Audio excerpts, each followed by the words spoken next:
Okay, people, this is the microwave slash air fry oven, and it's 1.3 cubic feet.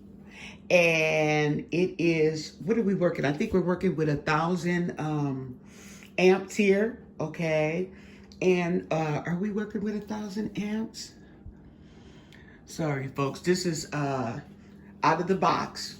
And before I go any further, I had to start filming, okay, because I took it out of the box and we have it here.